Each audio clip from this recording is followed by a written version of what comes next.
Good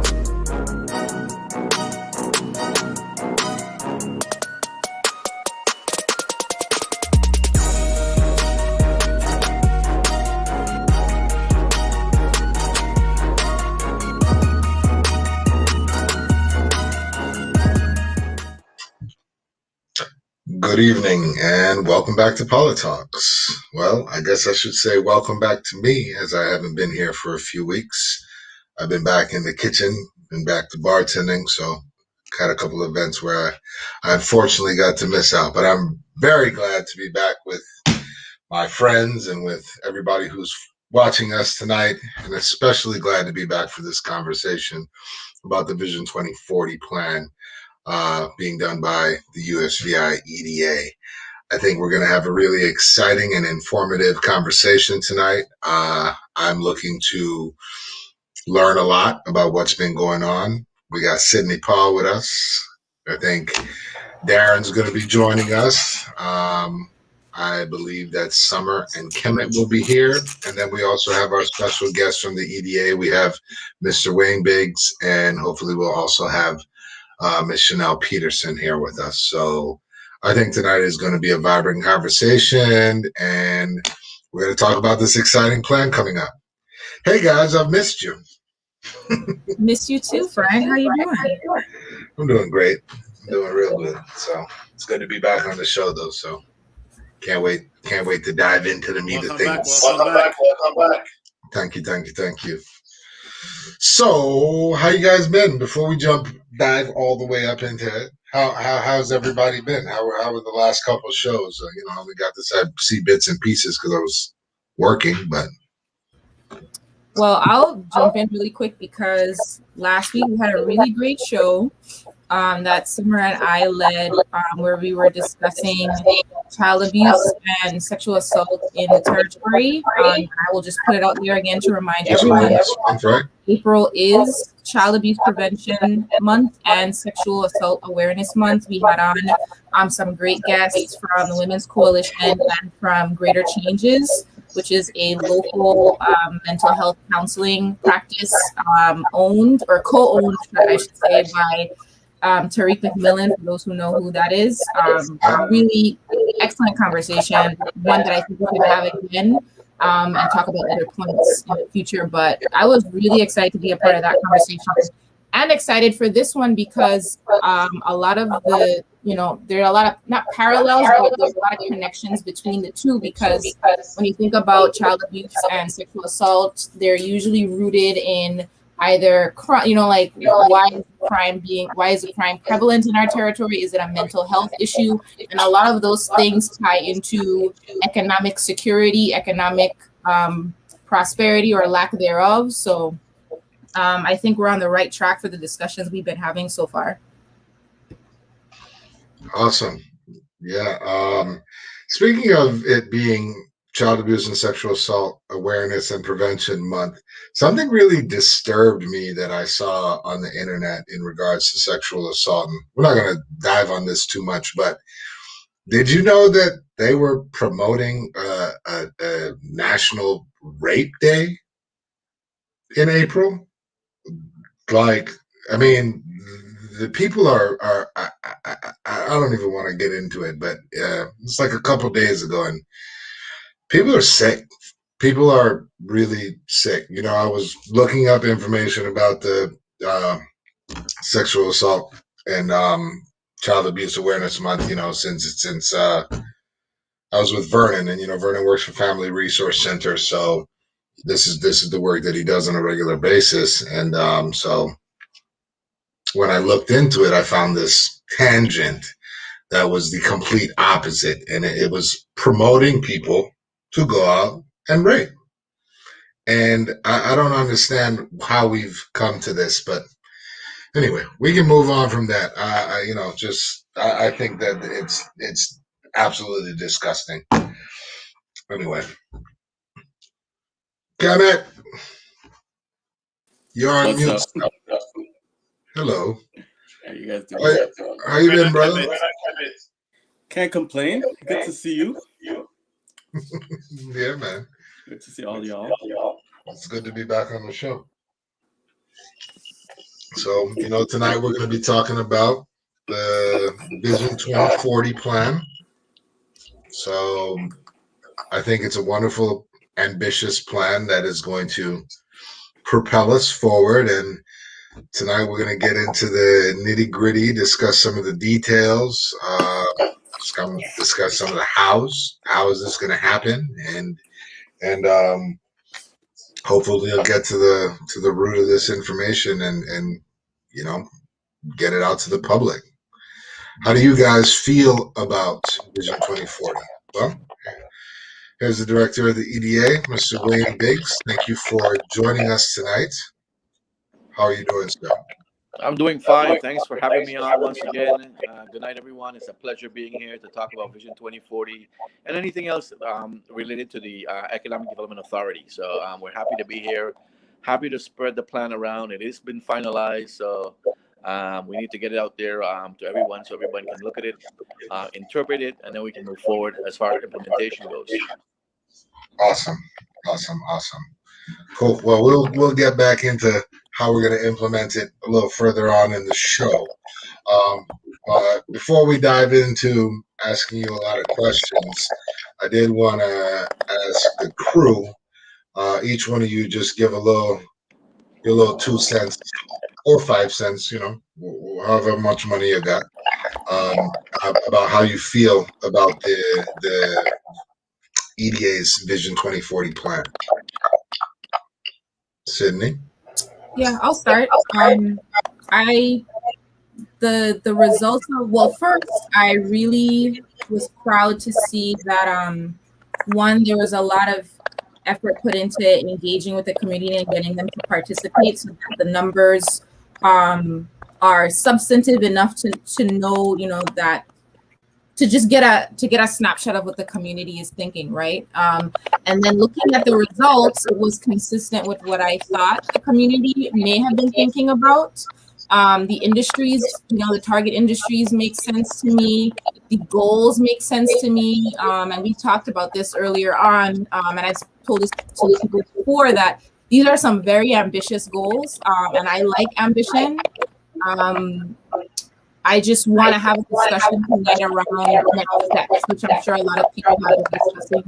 How are we going to implement a lot of these things that we want to see, whether it be whether it be on the public sector side, the private sector side, where the collaboration starts, whose responsibilities are where. That's where my mind led to after reading the plan. But it falls in line with a lot of things that I see for the territory and the identity that we should have as a society moving forward. I was proud to see the results. Awesome. Thank you. Darren, Kemet? I guess I could go. I think the biggest thing for me, like what I reading the 2020 plan, it helped me to understand. Well, not just to understand, but based on the response like that I saw, that well, one of the surveys, like it was basically saying that 8 out of 10 Virgin Islanders who live away are willing to come back home to contribute, and a good bit of those responses were people who have ties to St. Croix. So what it tells me, based on the data and based on what we have going on right now in the Virgin Islands, the growth of the Virgin Islands and the execution of the 2040 plan, it shows that it entails that in order for it to be successful, that means the growth of St. Croix must happen in order for everything to work out. So that was my takeaway from it.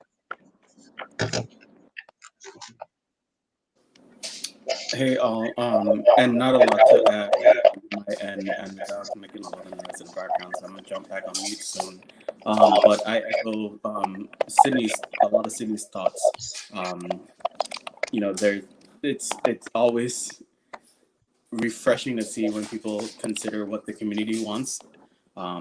In so many of these exercises, whether it's this based on like economy, whether it's based on environment, education, a number of different areas, it's often top down, where people tell you this is the plan and this is what we're going to do, and so it's great to see that there was that level of engagement with the community.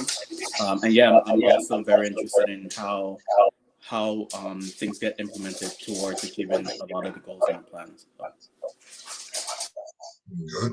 Well, I mean, I think the best way to move towards a comprehensive plan is to get everybody who it's going to affect involved with it. Um, so I think that they went in the right direction. So I look forward to seeing how this is going to be implemented, and I look forward to seeing it implemented over the next 10 to 20 years, so that the territory will prosper. I mean, based upon what I saw, I mean, I wasn't able to finish through the entire document, as it is very extensive, very detailed, which is great. It means that a lot of work is being put into the planning um, side of this. So kudos, and I commend the EDA for all of their hard work in reaching out to the community, and then of course putting together all of this information and data in a very comprehensive way for the public to be able to process it. So, Mr. Biggs, I don't know if you're ready to jump in and let us know where you guys are right now as we stand. I see that you put out the report, but what's next? Okay, let me first say thank you all for, I guess, the kind words in regard to this particular plan. Really appreciate um, the efforts that everybody has had in reference to promoting the plan. But you guys touched on something that was very, very important to all of us when we were doing this plan was community involvement. And from the start, we wanted to make sure that the community was fully vested in the plan. And the only way to get that was to make sure that we reached out to the community. So the plan was done over pretty much a 5 month period. And of that 5 months, roughly 100 days was just open to gathering data from the community, not only the residents here in the territory, but also Virgin Islanders in the diaspora, whether on the mainland or abroad. And then we also did some business surveys. So as Sydney said, we had over 3,000 surveys, which represents a vast number. And so if you do statistical probabilities, the sampling was pretty good in regard to this particular plan. So that was very, very important to us. We did look at a 20-year period. So again, this is a visionary plan. And like I like to say, periodically we may have to pivot and move ahead. But as we went into the plan, we developed 8 aspirational goals. For the people who have not read the plan, I'll probably go over those goals. I'll also go over the target industries and how we got to those target industries. But again, most of this was community driven. So um, one of the first things that we noticed, and as we discussed on the last show that I was on with you here, and again, thanks for having me back, was that agriculture was very important across all spectrums, whether it was the St. Croix residents, the St. Thomas residents, the St. John residents, or the Virgin Islands in the diaspora. So we told you it would be community based. We told you that we would take the information that we gathered and format the plan based on that. So what did we do? Our first goal is really increase locally sourced food from 3% to 35% of local food demand. Agriculture related industrial production will increase from 2% of GDP to represent 5% of GDP. So we think our goals are attainable. We think that's what makes the plan important. As Cindy said, we do have high hopes, and we do have ambition in regard to achieving some of these goals, but we think they are achievable over a 20-year period. So we didn't say we're going to make agriculture 50% of GDP, but we went from that 2% to actually doubling it, and hopefully we can really increase it a lot more, because again, it was very important across all the areas. So I think that gives the plan. If you participate in the surveys and stuff, you can look back and see that yes, we did take the community input and we based the plan based on the information that we gathered. So it is not Wayne Biggs' plan. It is not the USVI EDA plan. It is not any administration's plan. This is really community based on the information that the community provided to us. The plan is extensive. It's roughly 289 pages, give or take a couple pages. But That being said, we wanted to really be transparent and show you the data that we gathered. We wanted to really put it in statistical format.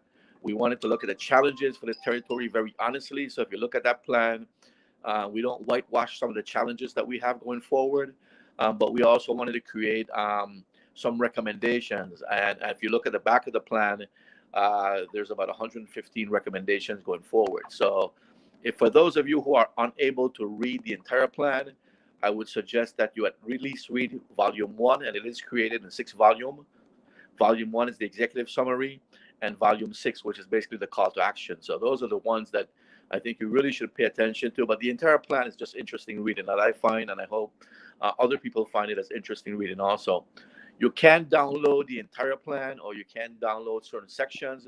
If you go to www.usvi2040.com, the plan is there. We are in the process of printing some hard copies, but because of the size of the plan, it's taken a little while longer than we expected to get those copies out. But whatever assistance the public can give us with getting that plan out, getting your friends to read the plan, we think that would be very helpful as we move the plan forward. So what do we have next? Next is basically implementation. And the plan does call for the governor to set up a task force for a variety of reasons. EDA will be the steward of the plan, but EDA does not have full jurisdiction because we can't call together all the personnel that would be required to move the plan forward. So we do have the governor's support in regards to that, and we are moving forward. But as Sydney said, it's going to be a public-private nonprofit partnership and a community-based partnership if we want to move this plan forward. Again, I think the 8 goals will put us in an area where we will have quality of place in the next 20 years. And hopefully people find the plan interesting and they'd want to work towards these goals also. Yes. Good evening, Shanell. Miss Petersen, thank you for joining us. Good evening. My apologies on my tardiness, but I'm so glad to have the invitation. Thank you so much. I'm glad to join Mr. Biggs here this evening. Definitely. Yeah, Shanell is the USVI EDA's Managing Director of Marketing and Vision 2040. So she's sort of been the person who has been coordinating the efforts to get the plan move forward with our consultants. And again, I want to take the opportunity, if you don't mind, to really thank Camoin Associates, who are our consultants on us, and they really worked closely with us. They took direction from us in regard to the community base. Shanell will mention to you probably that when we started talking about this plan, Camoin had indicated to us they did the plan for LA County. And when they saw the amount of community involvement, they were like, well, you know, we did LA County that has 10 million people, and we only did 50 interviews and X amount of surveys. And we were like, no. Well, this is what is needed if we want to create this community base. And I think in the end, you know, Camoin really understood it. But I want to thank them as professionals who have created these kind of plans, not just having tunnel vision and saying we've always done it this way and this is the way we're going to try to move this plan forward. So I commend them really for the work and the efforts that they've put in along with our team to get this plan out to the Virgin Islands public.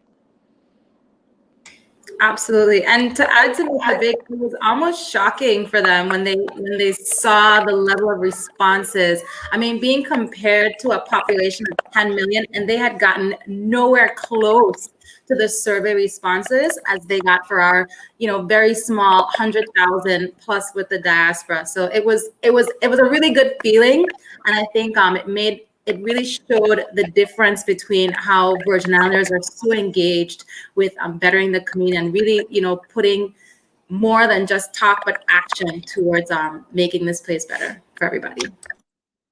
And Darren picked out an area that Camoin was very surprised at. I mean, Camoin was surprised that, first of all, we got 700 surveys from the diaspora, but that 8 out of 10 people considered coming back to the Virgin Islands. So the EDA plans to keep the diaspora continually engaged. We think that there's a lot of brain power there in the diaspora. There's a lot of potential investment if we can get some of these individuals back home to invest in our community. So we will keep the diaspora engaged. We're really thankful that they were engaged as much as they were. But we had over 700 surveys just out of the diaspora. So it shows that the outreach that we did really worked well in getting people from abroad engaged in the local areas. Well, I'm impressed. I mean, Shanell was part of that diaspora who moved home recently. I don't remember how long ago that was. It could be more than 5 years, but recently is in that block to me. So I'm glad that you moved home and you're here and helping to better the Virgin Islands and help us grow. Um, One thing that I want to touch on is that I like that you said that you're going to set out and your goals are ambitious, but they're not unrealistic. So there are things that are attainable.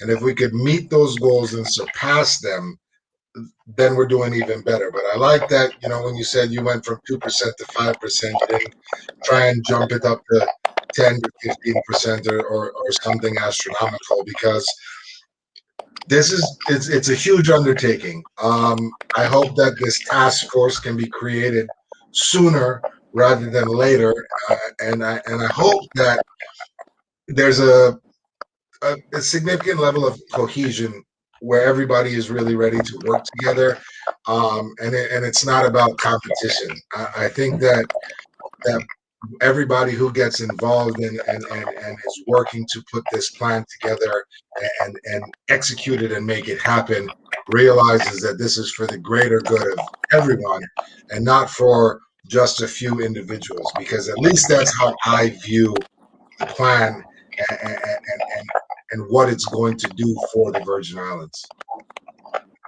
Yeah, but So, we started collaborating very early on. UVI was tasked with creating a comprehensive economic development strategy, or SEDS, which is usually a 5-year plan, as well as the tourism master plan. And we collaborated and shared data with them, and they did likewise. We understand that their plans will be released probably within the next 2 weeks, but their plans are going to be the working plans, pretty much how we achieve Vision 20. So you'll see a lot of crossover in regard to those plans. So the collaboration has started even from the time we're doing the studies, and hopefully we can continue that into the future. awesome. So I have a comment and a question. But Shanell, if you had something to add there, I'll pause. I can add one thing. I think the one thing that I think we're seeing, and a lot of people are really starting to understand with Vision 2040, is as extensive as a document it is, it really had to be a collaborative effort, because at the end of the day, Vision 2040 isn't going to solve all problems of the economy, but they are definitely it definitely is providing that guidance and that vision. And so really, we're looking forward to the additional initiatives to support Vision 2040, which is going to come from the public, private, and nonprofit partners. Awesome. So, of course, I'm very excited about goal number 2. As everybody, I know that would be your goal today. But what's even more striking, and it's really telling that it is, the entire process was entirely driven by the community, and what they want is that all of the goals listed are topics that we've talked about on PoliTalks for like the last few months, and so it's definitely not surprising. There's some things that stand out, and I don't know if I'd like to jump into some of those on tonight's show, since this is like the first overview of this plan that we're getting now that it's published and released. But one of the things that I was wondering, and maybe you guys have a sense of what the appetite from government house is on actually creating this task force and starting to implement some of these action items towards achieving the goals are, given that, again, not one thing on the list is new or rocket science. It's things that we've known as community members that we've needed for decades, and there seems to have been in the past very little action around any one of those big goals. So, do you guys have a sense of um, the appetite for moving these things forward now that the plan is actually written and drafted, finalized, and has a nice neat bow on it. And the I know you guys have put the work in, so I'll assume that you won't want to see it sit on a shelf as yet another document written, but actually being used. But what's the likelihood? And I know you talked about the task force not being within EDA, but um, how heavy will EDA's hand be in the process to making sure a lot of these things get accomplished? Well, again, I'll say that I think EDA is going to be the stewards for this plan. EDA was tasked by the governor in reference to moving the plan forward. So we were tasked very early on in the administration. I think his first state of the territory in 2019, it was mandated. Let me just back up a little bit and say the plan originally started discussions back in 2016. Then the hurricanes came, the US EDA came down. We talked to them and we pitched the plan to them. They said it was something that they think they could fund. We were able to secure funding from them and also secure funding from the VA Housing Finance Authority Community Black Grant for disaster recovery. And that's really how we got the plan funded and got the plan moved forward. So the stars seemed to come together. And then Governor Bryan and his administration came in and we spoke about that. And having been a prior chair for the Economic Development Authority, full understanding of economic development, he basically said, yeah, I think it's needed.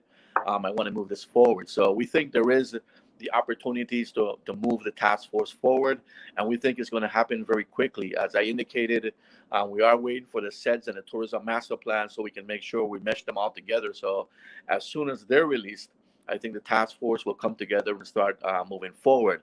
But let me just, for your viewing and listening to the audience, goal number 2 that Kemet mentioned was the U.S. Virgin Islands will become a blue economy research center of excellence in the world for ocean-based tropical environments.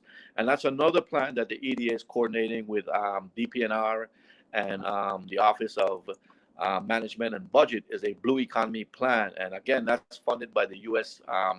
EDA. They're looking at it as what they call the U.S. Caribbean. So it's a regional plan with Puerto Rico and the Virgin Islands. But similar to what we did, they're looking at each territory identity separately and apart. But then how can we basically sell this as a region? So we did similar things when we did our surveys where we looked at each economy for each island separately, but then we kind of meld them together for the territory. So in the near future, that blue economy plan is going to come forward. And again, this goal is very achievable.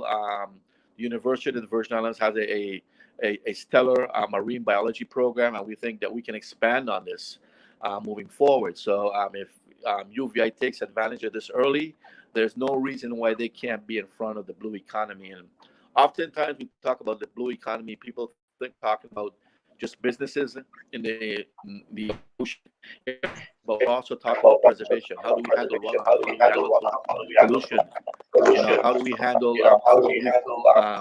so there's a variety of different things that go into the blue economy, and we're moving that plan along also. That's very exciting. I'm really excited about that. I mean, if our oceans are clean, it's great for us to live for much, much longer. Summer Sibley Brown, it's good to have you in town. Ooh, I rhymed. Hi. Hello, everyone. I'm sorry. Is that better? That's wonderful.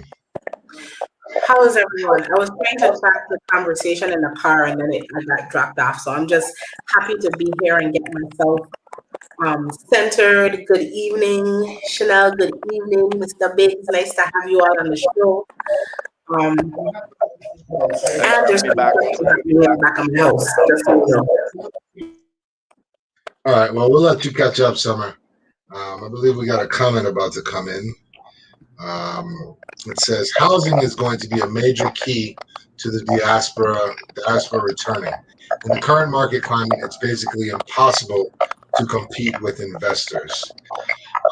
That's a comment from Anna Wheatley Gabriel. Hey, Anna. Thanks for tuning into the show.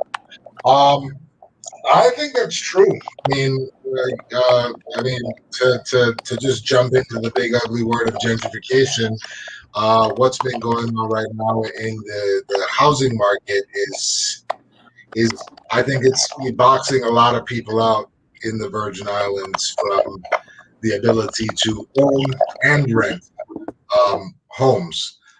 So I don't know how we're going to turn that around. I don't know what's going to slow that down and bring back the prices to affordable. I mean, I saw a nice 1 bedroom, 1 bathroom house, under 1,000 square feet for rent today for $2,250.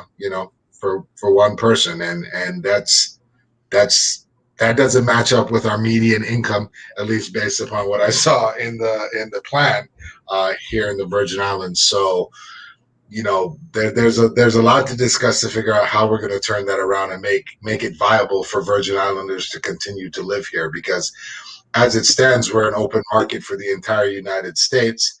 And with their GDP significantly higher, with their median income more than double what we make here in the Virgin Islands, it's really difficult, and I think it's going to squeeze Virgin Islanders both here and abroad even more.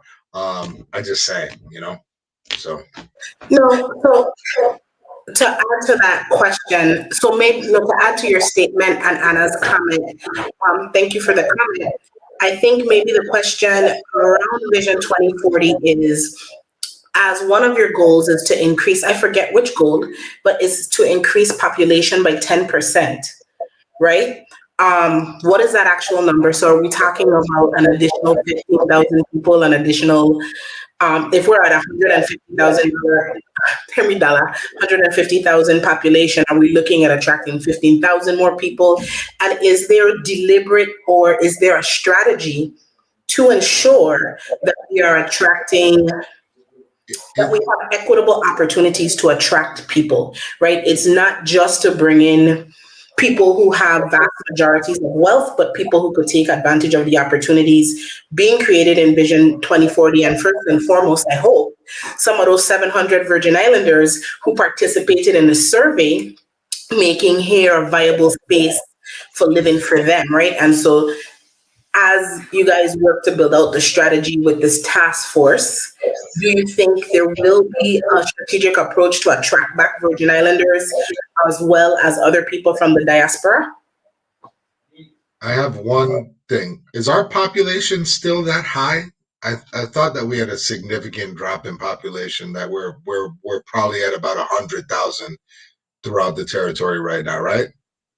From my understanding, for 2020 plan, we're actually under 100,000.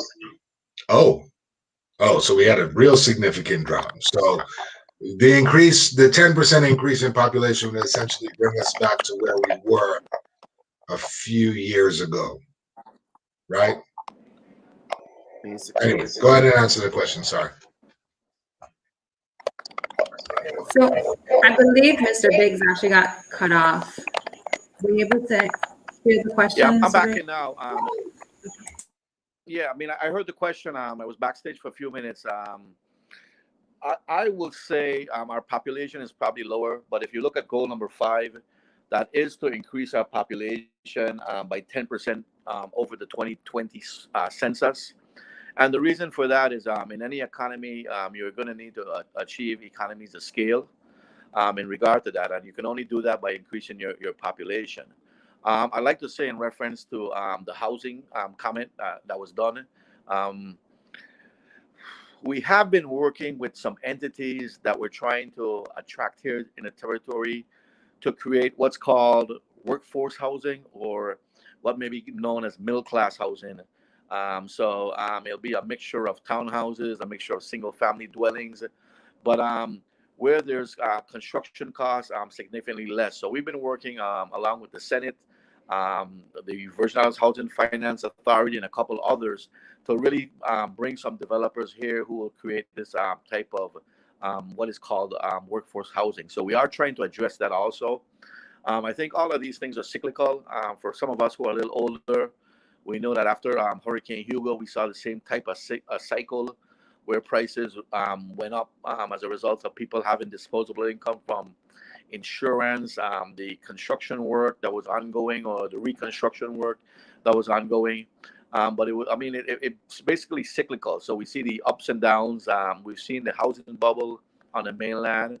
If you read some of the investor reports, other people will say the U.S. is in another housing bubble, and they're waiting to see what happens as it may burst at any moment.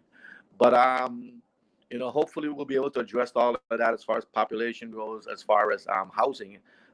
You're correct. They are integral to creating a quality of place and moving the plan forward.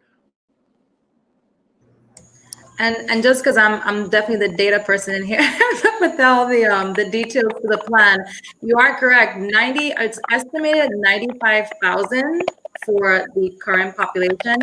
This is though keeping in mind that these aren't exact numbers because the last census or the census hasn't came out with recent information. So the Bureau of Economic Research essentially utilized a calculation to determine that is the estimated population currently. And also correct, literally the increase of 10% would just bring us back to where we were prior to 2010.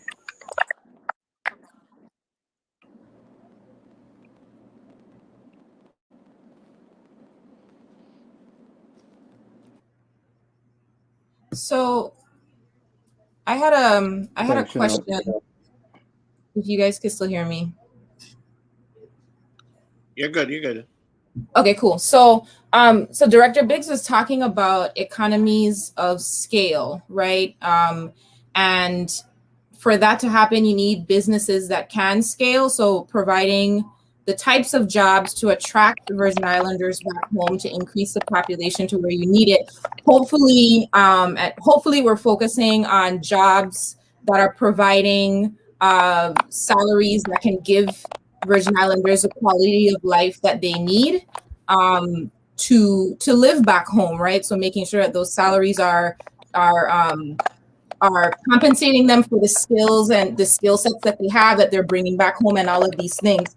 I was looking at the plan or the summary, and I noticed that one of the responses that you guys highlighted was that 3 out of 4 businesses expressed that they would have reservations about recommending the U.S. Virgin Islands to other businesses in terms of relocating, which was interesting to me. And as many people know, and I'm sure Shanell and Director Biggs know, that I work at the RT Park. So, both entities thinking about economic development in that way can be a really concerning data point to look at. But my question is, I would love that we focus when we're thinking about creating businesses or attracting businesses here, that they are consistent with the target, that moving forward, we're making, as a territory, we're making the efforts to attract or create businesses here that are consistent with the target industries here, right? So, a lot of them are in the sustainability space, the blue economy, agriculture, sustainable energy. Do you think that it's feasible for us in the work that we do? And when I say we, I'm not just talking about the economic development organizations, but whoever the administration is at the time, because we're hoping that, this plan there's continuity in keeping up with executing this plan past whatever administrations we're in at the time. Do you think it's feasible for us to make sure that we are talking to the right investors, we are putting the right resources together locally to make sure that the businesses of scale that are coming here are consistent with the sustainability goals? Because I'll say, for instance, right now with Lime Tree, that's not consistent with what we're seeing in this plan. So how does that reality compare to what's feasible moving forward in terms of that business attraction and creation for the economy that we want to see? That was a really long-winded question. I hope that you could pull something out of it. Sorry. Yeah, I'll try to pull a few things out of that. I apologize. I'm not sure what's going on with my internet tonight, but it seems like I'm falling in and out of the broadcast. So Isn't that one of the goals of the plan? that's something else I need to fix, right? Yeah. I mean, we talk about infrastructure, we talk about communication, so that's very important in reference to the plan also. Extremely. But let me say, we picked our target industry sectors based on their potential to contribute to the economy and also to create jobs that are sustainable, and usually the wages are a little higher. So most of our areas are very heavy on technology going forward, but I like to run through them quickly. And we did use the governor's STEAM acronym as we looked at the areas. And STEAM stands for services, technology, energy, agriculture, and manufacturing. So we looked at agribusiness, aquaponics, aquaculture, hemp farming, specialty foods, and farm to table. We think there's a lot of potential there, particularly in agrotech. We looked at coastal and ocean resources, marine, maritime, mariculture, biology, sustainable harvesting, medicinal, nutritional, and alternative energy. And that also is the blue economy. We look at the health sciences, telemedicine, medical stimulation, specialty care and education. We think with UVI's medicinal school or school of medicine coming on board, that would be important. But also we at EDA have seen where we've increased these outpatient surgical areas. We see more and more growing. So we think there's the opportunities for definitely medical tourism in that area also. Like manufacturing, regional foods and co-manufacturing, and resilient building materials. We just had legislation passed for the South Shore Trade Zone here on St. Croix. We worked with Senator Francis and his team for about 5 years. We finally got that done. We think there's lots of opportunity there for assembly, for manufacturing, for warehousing, and for transshipment, a variety of other things. And we're talking to some of the big box entities of looking at new markets in the Caribbean, Latin America, and Central America. So we think opportunities are there. Professional and technical services, financial, IT, customer service centers, back office operations, remote work, consulting, and diaspora co-ventures. And we think really there's opportunities, particularly in remote work now. Remote work is kind of out of the box, and it's kind of hard to put it back in now. So definitely we think we can basically capitalize on those opportunities. Financial services and IT services. We know, Sydney, in your area, you've been able to get a few IT companies and increase the IT companies that are operating in the RT Park. We've been able to do the same thing on the financial sector in the EDA. As a matter of fact, today we had a board meeting and we approved 2 additional financial companies coming into the territory. Renewable energy, solar, wind, tidal, wave, biomass, waste, new sustainable technologies. Definitely the wave of the future, depending on UVI, to start looking in those areas and work along those areas. We've been working with WAPA, and that was also one of our goals. And I'm trying to find which goal it is. Goal number 6, renewable sources of energy will represent 75% of total energy consumption, up from 1% that they represent currently. And we've had discussions with WAPA as we move into our energy sector analysis plan. And I think we're well on the way, and I think that's achievable also. They're expecting within the next 10 years to probably be at 60%. So there's no reason that we can't increase it another 15%. Research on development, again, agritech, ocean, climate change, healthcare, and academic partnerships. Again, we think we can be leaders in climate care. We think we can be leaders in the blue economy. There's no reason that UVI can't gear up and get to that level as they increase science and technology over the next 20 years. And then finally, we looked at tourism and VI style tourism. We talk about heritage, cultural, sports, adventure, wellness. And then we talk about small conferences and something Frank would probably like, casual, elegant lodging and dining. So we've covered a vast variety of areas that we think are growth industries in the future, but also can basically raise the level of pay that workers get, and really have sustainable wages so you can really prosper in the economy.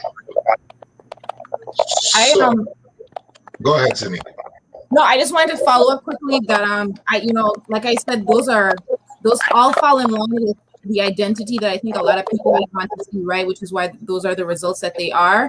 And I think maybe it's more, again, I'm thinking from a marketing standpoint. So like even with, Shanell understanding that the collaboration between, on the public sector side, at least for the agencies that sort of work in this area, we need to make sure that our messaging is intentional and consistent with the types of businesses that we want to see here moving forward. We need to make sure that we're being selective, and it's not even just on the public sector side. It's, with the private sector, when you're speaking about the Virgin Islands, talking about this identity that we see for ourselves, so that we're attracting the right types of businesses here that fall in line with that. It's going to be a community effort for sure.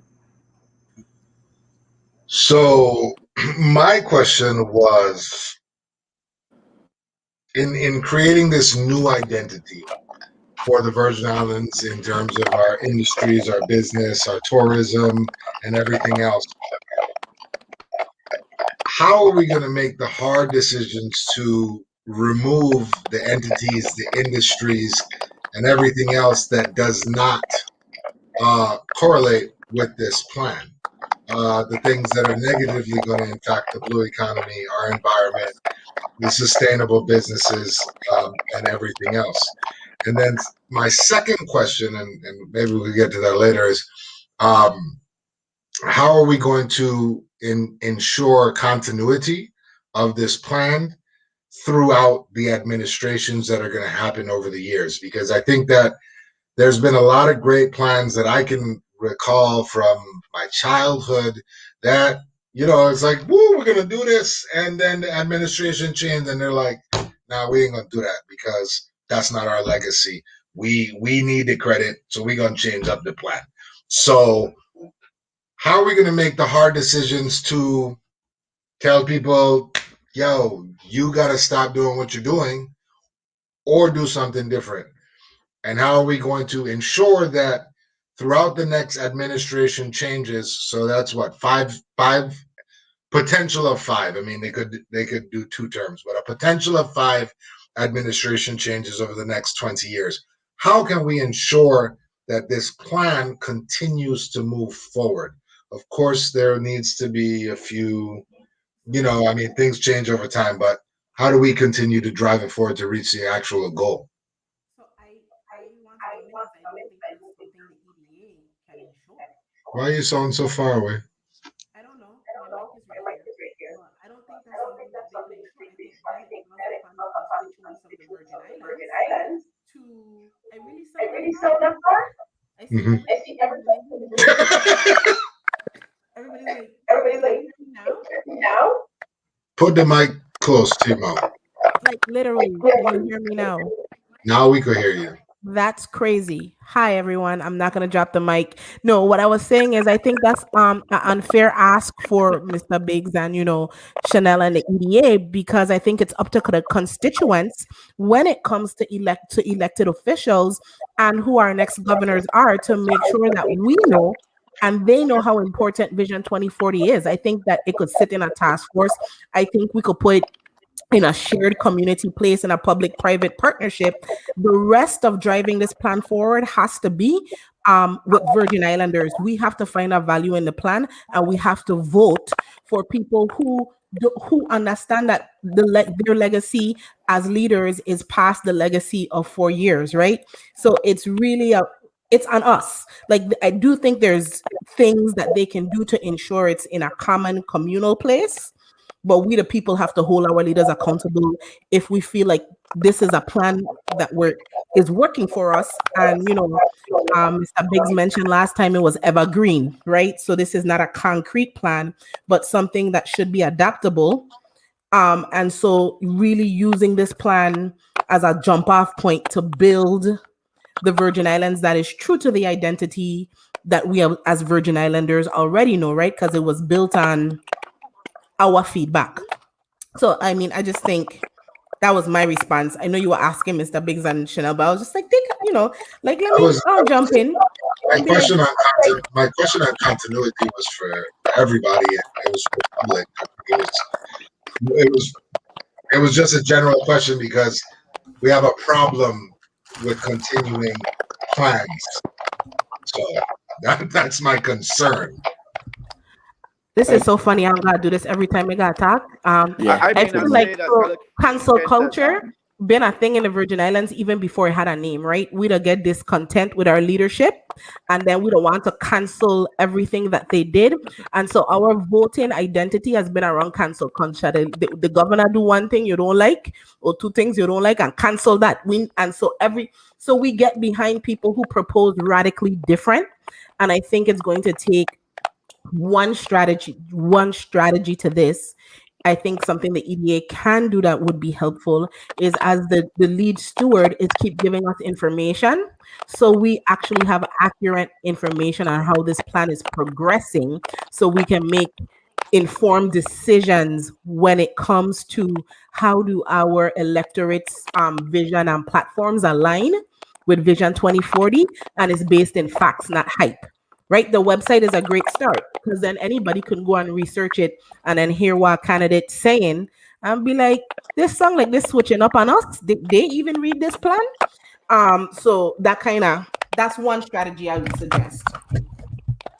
Can I just say, I personally love that. Honestly, I feel like, to Summer's point, we as the people of the Virgin Islands have to hold whoever's elected accountable for upkeeping this plan. And at the end of the day, even if, whoever we vote for doesn't get in, no matter who actually gets in next, it's up to us to demand, as the people of the Virgin Islands, that they continue this plan, because we all know that people are whoever is winning or wants to win, they're going to want to meet the expectation, or at minimum meet what it is that people are wanting. And if everybody, and that's really the purpose of why we had such a huge community investment, is because now we're showing to whoever is elected, hey, we had over 1,000 people locally as well as in the diaspora participate, say this is what they want, and this is it. And if you don't see the importance of that, then are you really in touch? And more than likely, and this is the hope or the goal, that they would see that desire from the people and maintain the track of implementing Vision 2040. And I think the second part is, because we're looking at a public, private, and nonprofit partnership, it goes beyond just who's at the top. Now you're looking across all sectors saying, hey, what's going on?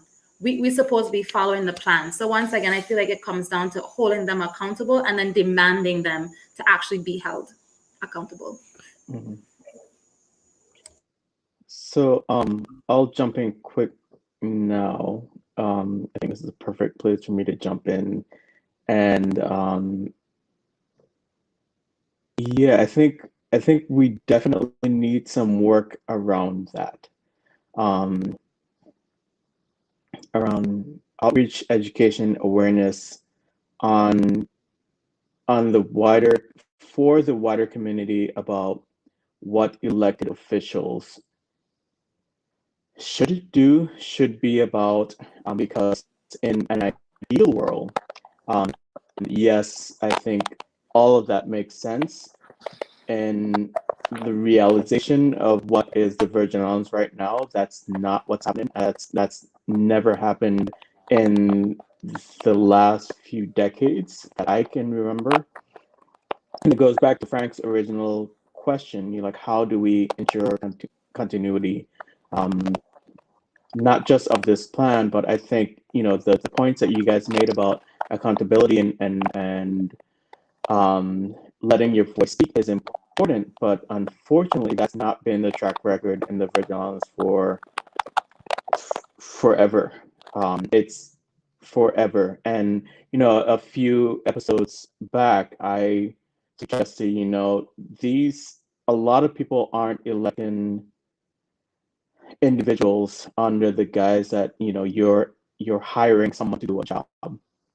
And unfortunately, it doesn't. It's never based on qualifications, on platform, on accountability itself. It's often based on popularity, on we talked about the fish fry, we talked about the cool session brass, and that's honestly the sad reality of what um, the masses and how the masses and the Virgin Islands make decisions on who they elect. And it is my hope that we run away from that. I've been saying that on a number of shows.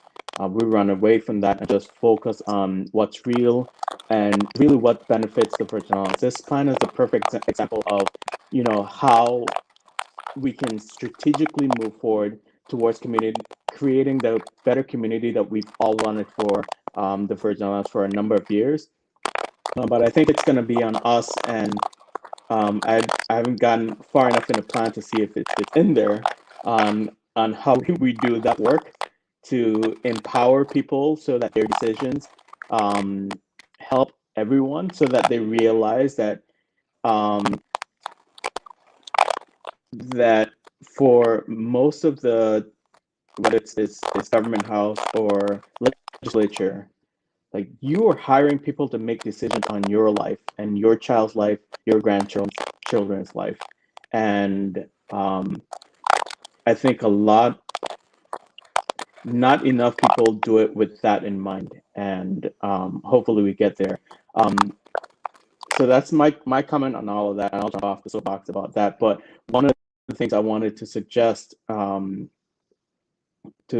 Mr. Biggs, you mentioned UBI a number of times when talking about blue economies and moving in that direction. And I will offer that that will be one of the places definitely where, and I have a lot of colleagues at UBI's Marine Science Center, but the reality is, and I've shared this with my old boss at the Conservancy, is UBI is a research institute, or it's an education for higher learning. They're going to be more focused on the research side of things if they do get into that. But I think a few really good strategic partners that are external to the university system, that have the resources to pilot initiatives, and to really try to work through beyond getting the research to say this is what might work. These are some of the things that you should consider. Individuals or groups that can actually try it and demo it as a pilot and say this is what works, and now these are the ways that we can take it to scale. Might be a really cool approach for that side of the plan. Um, yeah, and I'll stop there on that.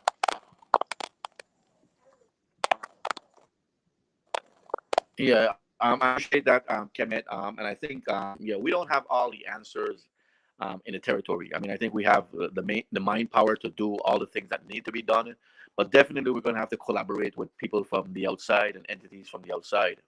Um, I'm going to go back a little bit in reference to some of the questions that Frank asked, and I know there's been some responses, but I think Summer is right, and that's why we wanted this to be a community-based plan. The community is going to have to hold us to task and say, this is what we want moving forward. It can't be EDA, again, trying to hold the community up. We purposely did this plan so it wasn't EDA presenting a plan and say, we created this plan for you, but we wanted to say, we created this plan along with you based on what you told us. So hopefully there'll be enough passion within the community to move the plan forward and keep the plan moving forward. Additionally, the plan does call for us to come back annually and provide some progress updates as to how we're moving forward with the plan. So we have built in metrics so we can measure where we're going and how we're getting there. So it's not just an open-ended plan. Yes, they are aspirational goals, but they do have measurements in it.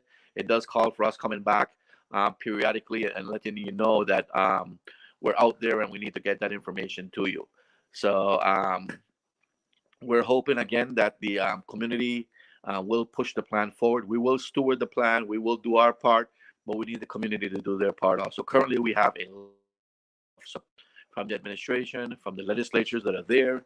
And I think we'll continue to gather that support because, again, it was community based. And that's why we've created a plan and put all the statistical information in there so people who read the plan and look at the plan can really know that it is based on what the community feedback was. And can I just add before Smith goes, I because I kept hearing, we've had plans, it's never gone past X administration. And to Mr. Big's point, that really is the biggest difference between Vision 2040 and anything else done any other time in the history of the Virgin Islands. First, we've never had a 20-year plan, period. We've had 5 years and whatnot, but we've never had 20. And then secondary, we've never had this level of engagement. No one has ever, taken on such a task of gathering, the vast amount of data, and not just on the surveys. We're talking about over 60 interviews from public, private, and nonprofit leaders. And so almost to say, who did we not capture that isn't going to feel like they had a part in the creation of this?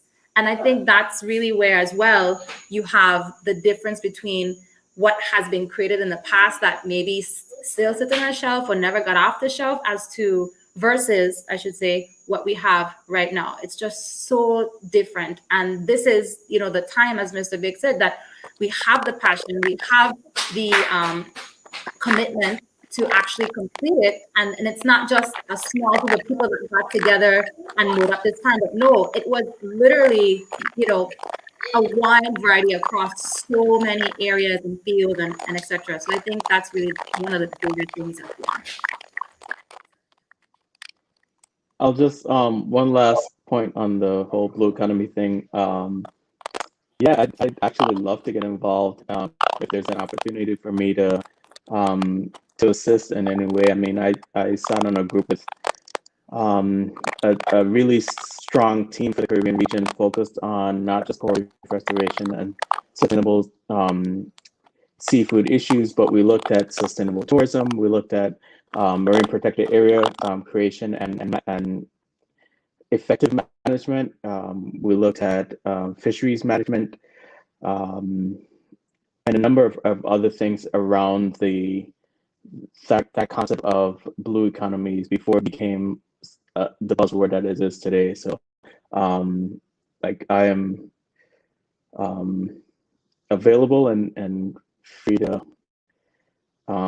keep my toes in the water. I do it through PoliTalks, but if there are opportunities for me to continue to either just share what I've learned over the decade or so working for this large environmental NGO, game to help, because I think that, as you said, there are a number of moving pieces to this that make it more attractive and hopefully will create more traction than some of the plans have in the past. And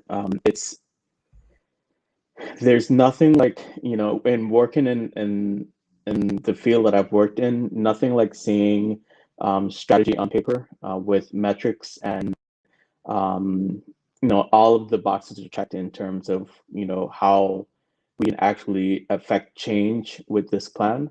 And so I don't want to always seem like a Debbie Downer because of what I know from the past in the VI, and I hope that the future is brighter. That's always going to be my hope, because I too hope to move back to St. Croix, and whether it's retire there or if it's before then, it has to be a better place for me to come back. And so I'm excited to see what can be done to make it a better place for me and others to want to move back. We're going to get better for sure. I know that. Go ahead, Big Mike Summer, and then let Darren. Summer, I like that name. I'm gonna change my name to that. Next show is gonna be me and the Big Mike. What's up? No, I'm joking. But so I had two questions, because as you talk about a task force, which is wonderful, there is a propensity when you have a task force that's structured public, private, nonprofit, right? What is the equitable power sharing that happens in the room? So just because I'm a nonprofit and I'm invited in the room, where does voice and say really have lines? And I know that you two wouldn't have the answer to, you know what I mean? It's not formed yet, right? It's just like in my head as we move forward. So doing the plan was the easy part, right?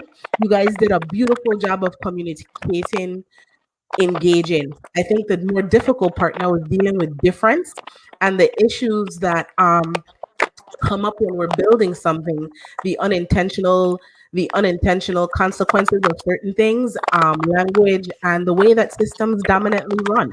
So like you could put together a public private partnership that doesn't necessarily nonprofit private doesn't necessarily give a small nonprofit any more voice or say. It just means I have a seat at the table and I'm watching what has happened, but not necessarily feel like I'm impacting what has happened.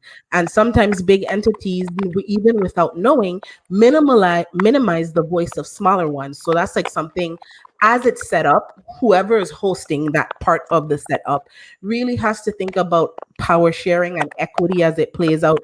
And am I like I'm saying I as if I were a person joining because I'm a nonprofit person thinking, I would be thinking, do I really have a say here? Or am I just here to gather information and be part of a conversation or decisions about this made separately, which often happens on task force.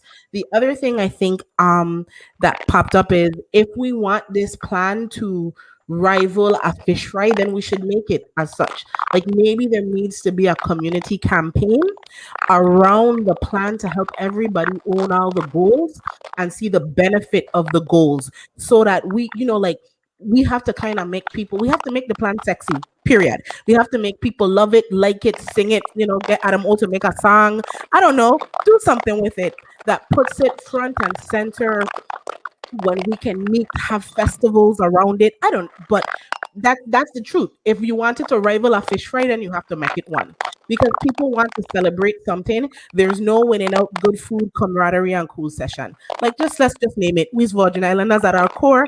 That's not changing tomorrow. All this good practical stuff we to talk about is great. If we want to move the people, then we have to help them feel invested in it. And I'm like, so some type of public campaign that brings these 6 goals to life, so that even young kids know what it means. Eight. So okay, 8. He don't make me so mad. And then yeah.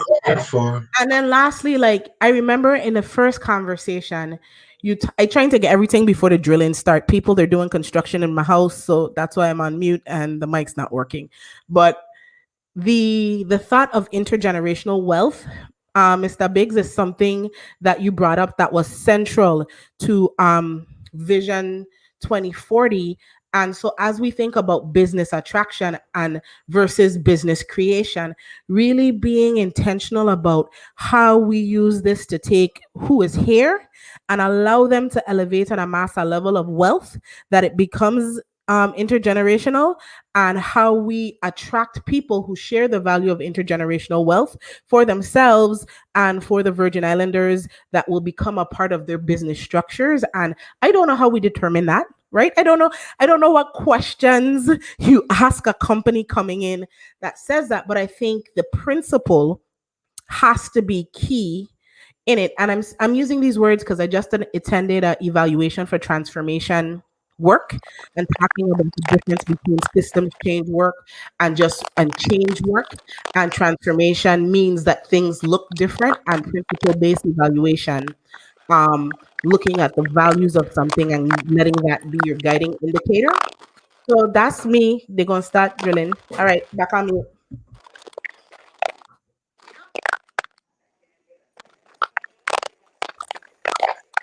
I don't know if anybody wanted to answer anything or comment to Summer, but I know that per usual, Darren has been sitting, holding his tongue, waiting to light some fire in the room. But I would like to help Darren use his voice and express his comments. So if anybody has something to say, Summer, please say it. But after that, Darren, the entire floor is yours. I can add just to one point that was made with regard to with nonprofits. Is it just a seat at the table, or are you going to really have influence?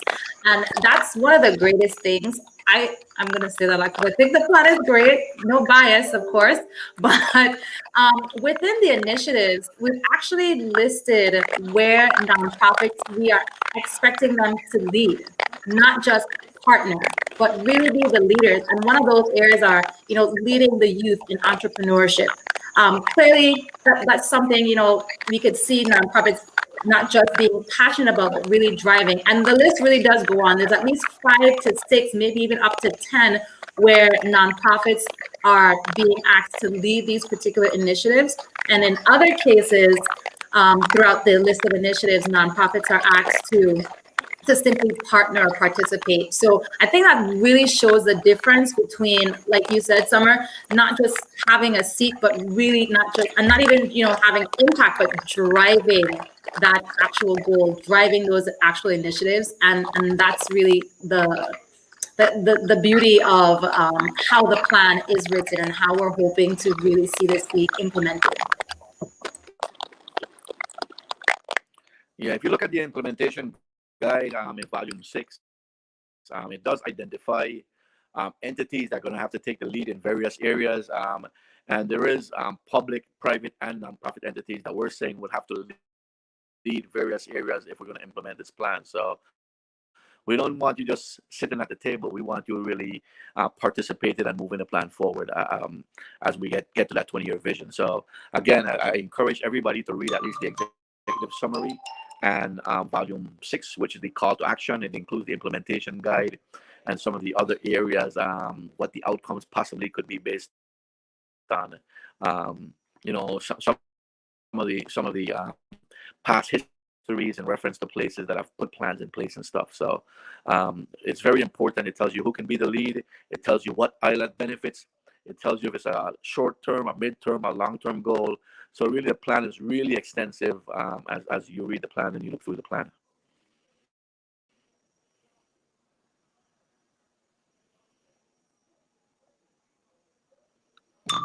You guys can hear me? Okay, so there was one thing that stood out to me when I was reading the plan, right? So there was data that talked about the median income of Virgin Islanders, which was 31,000, right? And they also did in comparison to those in the States, where the median income is 62,000. So what we're basically saying is that those are our contemporaries in the United States. Basically, their median household income is double of ours, right? So the one thing that I thought about is the correlation to that is one of the biggest employers in the USVI is our government, right? Our government employees. So my thing is the correlation is if we want to improve upon that, because in order for our economy to get better, that medium household income also has to get better. With a correlation of having our government increase the pay of its employees would have a economic effect where not only does it improves the lives of its employees, but it incentivizes the private sector to do the same because they want to keep their employees. What do you guys think about that?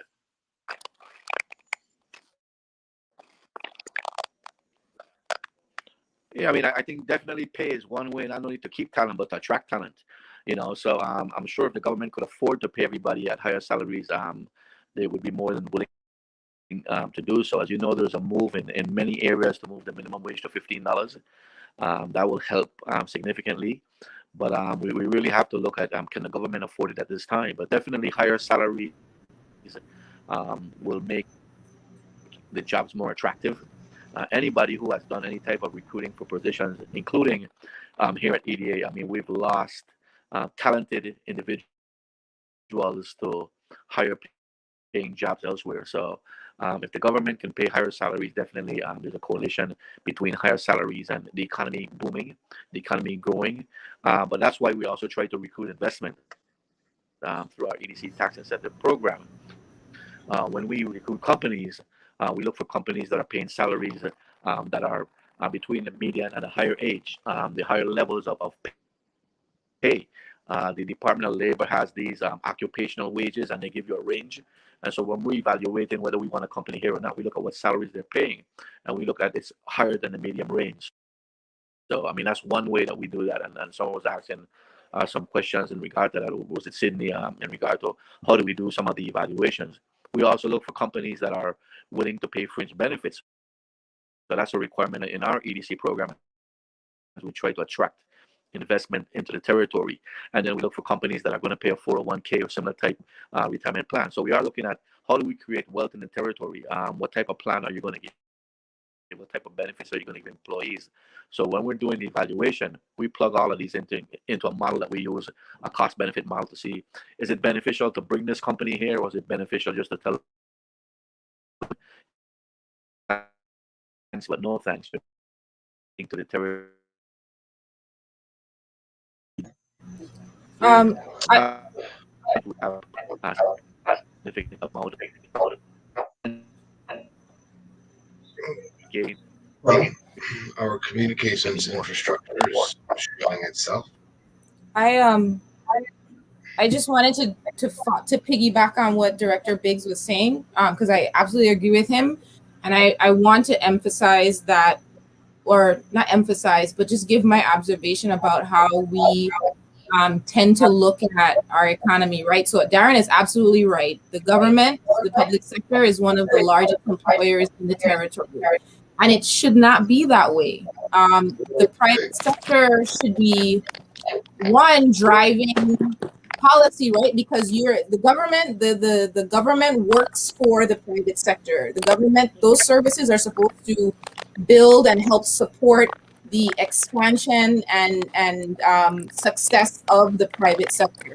So I agree that I hope that we are able to pay government workers more appropriate wages, because like I said earlier, the quality of life and the cost of living here doesn't match with what people are getting paid, right? Like you said, Darren, the average salary is way below the mainland. But however, our focus should not be on just like, oh, let's make sure, yes, let's make sure that the government employees are getting paid the right way, but let's also try to drive more Virgin Islanders to be entrepreneurs, like Shanell said, to work for private businesses here, because that is where most of the economy should be anyways. The government should not be such a large industry, you know what I mean, like in the territory. That's just backwards to me. We should be I know that a lot of people here are looking to the government for stability, but it's what that also says is that our economy is not stable to support them outside of what feels safe for them. And we know that there are a lot of really talented Virgin Islanders who can be providing great services and skills and talent within the territory. But at the same time, I would love to see more Virgin Islanders working outside of that space and providing all of those skill sets and all of those talents outside, because that is what societies are really, or economies rather, are supposed to be based around, which is the private sector. And I think that this plan helps do that, as long as we're creating those, or in terms of workforce development, training for those jobs of the future, or those jobs that we want to see the target industries built there in the plan, because they require, skills and abilities that are paid really well in the States. I want to make sure that this plan is implemented, because we need to, the government is really large and unfortunately has to support so many people, and it shouldn't be that way. That's my opinion. 1000% agree with you. I wanted to say one other thing, right? I was going to say that for me, like, can you guys hear me? Yeah. Okay. So what I was going to say is, another thing that's alarming to me is there's 2040 plans out, and I have to assume that elected leaders have read this plan. That 31K and us having half the medium income of households, that should be alarming. Like I would want to see like emergency sessions in the legislature meetings. Like I don't think people understand how dismal that is. Like for us to have half the medium income of our U.S. counterparts, that's alarming. And I feel like the lack of urgency towards that, if this has been out for a while, that's alarming to me. Like we should be having, discussions of how we can deal with that, because that says how much our economy has shrunk, and we have so much to go. But that lack of that active conversation is pretty alarming to me. That's why I brought it up, because I feel like there's not enough conversations going towards it. Yeah, so two quick thoughts there. Sydney, you said exactly what I came off of mute to say in response to the question. I think that is yet another broken system that needs to be fixed. If I'm allowed to say that, not as politely as Sydney said it, but it is very backwards that the VA government employs so many, and quite frankly, Darren, there really isn't a quick fix right now. And I think two things to consider. This isn't new information that the top now has access to. We've known it for forever. And anyone that's been in the Director Biggs mentioned, anybody that's been in the business of recruiting and trying to hire know that it's just almost impossible to attract people with a salary. You have to use the sun and sea, and that might work at times, but you really can't attract them based on salary and based on quality of life in terms of the infrastructure that we don't have, whether it's GRS or healthcare or the education system. People are thinking about raising their children and whatnot. And again, I'm going down this dark place, so I'll pivot from it. But the short answer to the long answer is that I hope that this plan, like Sydney mentioned, nudges us in the right direction, where we start to think more about, and this was my thought when Shanell mentioned that some of the nonprofits might be lead for some of the components. I hope we're moving towards a place where either intentionally or indirectly, nonprofits and private sector partners really rise up to take the lead of the majority of the work, because outside of EDA, and not just because you guys are on the call right now, but because of the work that I know that you guys do, the work that I've seen, this plan that was just packaged and rolled out, the way that you did it with the community, all the things that we talked about, sorry. I don't have faith in a lot of other government agencies. I worked for the Department of Planning and Natural Resources. At one point in time, a really great agency with really great people on the ground doing the work. But I think across the board, what the reality is, and going back to your initial thought about salary, Darren, is a lot of people have just gotten tired. They're tired of doing. They're tired of trying to exceed expectations, because there's no real benefit to doing that. And so I hope that, like I said just now, that in this process, a lot of private sector and non-government or nonprofit organizations really step up and start to lead, because it's been shown time and time again, when it hits the fan. Hurricanes Irma, Maria was a great example. Those are the two areas that will stand up and save people's lives, literally. And so that's my one hope with this is that, again, I will support. That's where I spent most of my years as a an employee and as a manager, I will continue to support the non-government organizations and the private sector because they've demonstrated that they can do and they can do well. And yeah, Darren, unfortunately, there's not a quick fix to um, the disparity between what the government employees make in the act compared to what some private sectors are able to pay employees compared to what the numbers are in the mainland, unfortunately. No, I definitely know it's definitely not a quick fix. I just feel like for me is the sense of urgency is not there, and I don't expect like a whole bunch of sessions and in 2 months it's fixed. But I feel like at least they Yeah, need to but have a it plan. hasn't been there in decades. And just to reiterate, this isn't new. No, I know. Like we've known for decades that yeah, enjoy the And there's beach and enjoy the seawater. unfortunately there was another question I had. I'll admit I didn't get into too deep to it. One of the things I like about the 2040 plan was they talk about the barriers to business, entry, whatever they call it, or businesses. And I always wonder, like, I think one of the barriers that we really need to consider for entry into the business or to grow the business, I really think that we need to really address the way that we do taxes, the way that we do gross receipt taxes, and see if we could actually kind of shift towards sales tax. I think that the gross receipt tax is what's holding us back a little bit. That's just my personal opinion. I don't know what you guys think about that.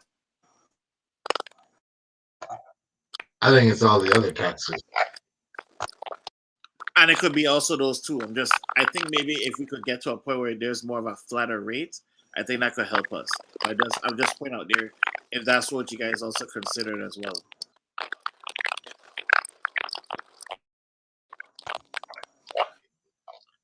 Yeah, I mean, I think Unmute yourself. the tax structure has to be looked at, definitely, Darren, in regard to how we support government, but also support. But I can't say if a sales tax will necessarily be better than the gross receipt tax. I think what happens is because you build your prices are built in with the gross receipt tax, that it does cost consumer more money. But as far as you have to remember that taxes support government, and I'm not sure what level. So I think there needs to be maybe a tax commission, and there needs to be studies as to how taxes affect government, and maybe at some point there'll be a switch in tax. I mean, lots of time people say we try to attract a company, we should give up the gross receipt tax. But particularly on the service businesses, Well, our improvements in our communications infrastructure are more than evident on tonight's show. Between Via and Darren's company, the complaints across the Virgin Islands are just terrible right now. But I don't know. I saw his face in a wonderful commercial that people keep complaining. It's okay. Thanks, Darren. But What? I see my mouth. I was just like, shade. But we do need some improvements. I think one thing, Just a quick response on the the reason tax. why our taxes, I think, are imbalanced is that since the private sector is so small and the government is so huge, the government is continuously trying to implement new taxes upon this very small private sector to support it, and it's a severe imbalance. I think what you were talking about in regards to our median income, Darren, is the fact that we have an unsustainable economy. Everything's out of whack, so we don't make enough money to pay people enough. Everything costs more. The cost of WAPA alone could make a company not be able to ever increase your salary.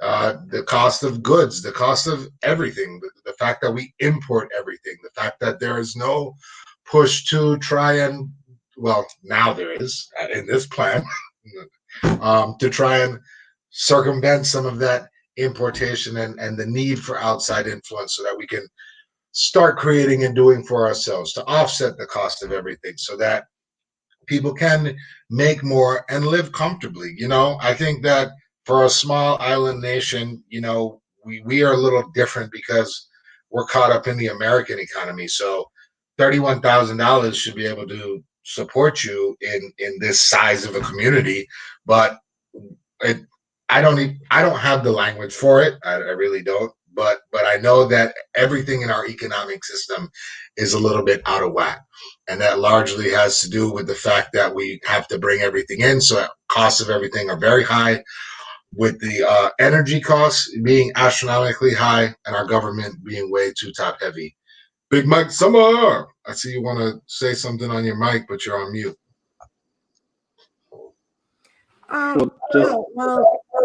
just wanted to give CEO Biggs and Miss Petersen, as we're preparing to wrap up the show, like if they had a call to action, if there was something they wanted to share, or as we prepare to close down, like and take closing comments, like this was their time to kind of like drive home what they would like us to do as a community to support them in this work. Because I think that's important. I think that as the community, there is a role that we need to play in. And I don't directly know where we are in that, right? You guys know the timeline and the trajectory of the plan. So it would be the most appropriate to kind of like give a call to action. And I see CEO Biggs, he via and them man who are in the picture in the Kana company. So maybe Miss Petersen would like to say something, and that would be super helpful. Sure. Thanks, Summer. And I guess before I go into the call to action, I would like to briefly address that is one of the recommendations for Vision 2040 is that we do shift from government to private sector. In fact, right now, just from a numbers standpoint, the government employs about 27% of the economy, and then you have the shift of going from 27 to 20%, and again, having a much greater role for the marine industry is another part of how we plan to build the private sector, because this is a resource that we have that we're really just not capitalizing on. And so that really is outlined, and the initiatives are there to support that shift away from government so that we have what many other successful nations have, which is the private sector driving the economy. And so with that, I guess the call to action, in absence of Mr. Biggs, would be at this point we're really encouraging the community to read the report, to really dig deep and see, where do I fall within these initiatives? Where can I influence within volume 6? Because within volume 6, it's pretty easily written out. Boom, boom, boom, 116 initiatives broken down by sectors, broken down by, as Mr. Biggs already mentioned, high priority, low priority, medium.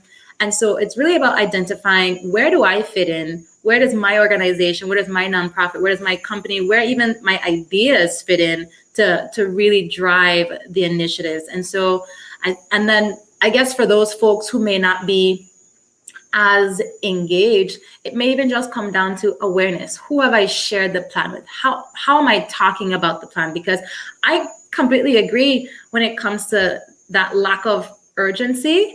We definitely need more of it, and it's not there as much as we would like to see it there. And so that's definitely on my list of things to do, which is to light that fire underneath all the agencies that have been a part of this process, both public, private, and nonprofit. But really for the community overall, it's, visit the website, know that even up until today, we're doing updates, we're keeping the information accurate, we're pulling in the additional plans that we are releasing soon, like the global marketing campaign, the energy sector analysis. All these things are going to end up and continue to be added to the website so that people can stay informed, and more than just informed, but they can stay involved and engaged and be able to know, all right, this is what I can do. And so I guess I should say the website is www.usbi2040.com. So www.usbi2040.com. Frank? Oh, there is Mr. Biggs. We any specific call to actions you have for the community? Miss Petersen did a great job, but we'd love to hear you. Yeah, I mean, and I heard her. I was sitting backstage for a few minutes, so I got to her here. I mean, and she represents us well. So just to add to her, I mean, again, I would like to just really um, instill that people need to read the plan. The more we can get the plan out, I think the better understanding would be. When we have these type of discussions, more people will be involved. There'll be a better understanding of what we're trying to do as a community. Again, we realize that we need to get the plans in people's hands. As I indicated earlier, we're actually trying to print some hard copies now. We realize not everybody will go on the internet. So what we're trying to do is actually get a hard copy in people's hands so they can actually hold it and feel it and move it forward. So we expect that to be done in the very, very near future. But the interim, I mean, what they say, each one teach one. So if you can encourage somebody to read the plan, we can move it forward. Again, I would suggest everybody read volume 1, which is the executive summary, but definitely read volume 6, which is the call to action. You ask for call to action. That is volume 6. It lays out the implementation. It lays out potential outcomes. There's a variety of different things. And as Shanell indicating, there's definitely in there those 115 or 116 requirements that would need to be done, and it specifies the agency, whether it's a nonprofit, whether it's semi-autonomous, whether it's central government, private sector, what needs to be done in that area. Again, long-term, short-term, medium-term, what priority is, what island benefits from that. So the plan is really, really a really comprehensive plan. And I think as more and more people get familiar with the plan, I mean, we can have this discussion a month from now and it'll be a completely different discussion because more people would understand what we're trying to do. But definitely for some of Darren's concerns, part of the plan is to move the private sector forward. And in goal number 4, we talk about entrepreneurship and the need to have them providing access to support, but also access to capital so they can size their companies and do a variety of different things to move the private sector forward. And one of the plans that we're working on is really a capital formation plan. We have a lot of debt financing here in the territory, but not really any equity financing. So we're looking at angel financing, venture capital, things like that we can support entrepreneurs moving forward. So tourism, again, we don't want tourism to be as dominant in the economy. When I say that, I'm very careful to say we still want all the tourist dollars that we can get, and we want tourism to continue to grow, but we want to diversify the economy so as the percentage, it doesn't represent such a large percentage of our economy. So when there's a COVID-19 pandemic or there's a hurricane, there's still a strong economy without tourists here in the territory. So again, read those 8 goals, read the target industries. I think we're on the right track when we talk about health sciences, when we talk about UVI, when we talk about our educational system. And the one thing I like to say, if you read the plan, is we didn't really gloss over anything. We admit that there are challenges here to the territory, but we're trying to resolve and solve those challenges and move forward for the next 20 years. So I don't.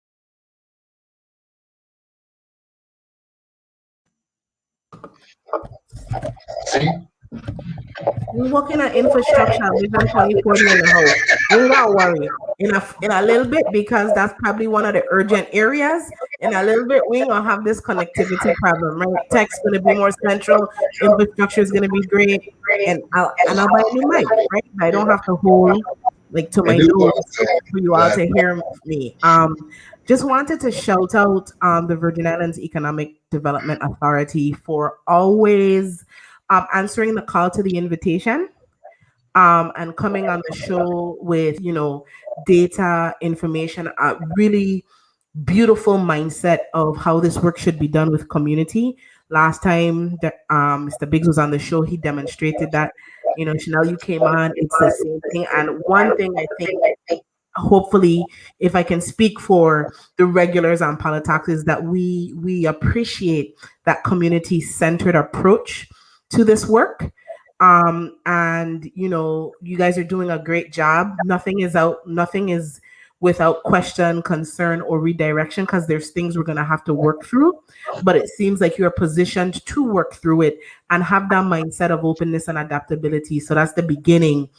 that is the beginning and the hallmark of a successful execution of Vision 2040 with Virgin Islanders, alongside you all.